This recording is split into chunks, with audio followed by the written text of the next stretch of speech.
Hi, this is Matt with Yaskawa. Welcome to the Yaskawa on-site series of videos for the GA800 drive. Today I'm going to show you how to use the JOG command to verify the drive can turn the motor after installation. From the initial setup screen, press F2. Taking you to the home screen, press LORE. The LED should illuminate, indicating the drive is in local operation mode. Make sure the area around the motor or load is clear, as the next step will cause movement. Press and hold F1, the JOG command.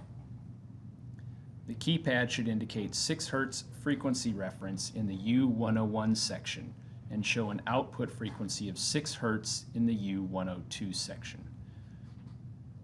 You have now verified that the drive operates the motor. Thanks for watching Yaskawa On-Site. Check back with us for more videos.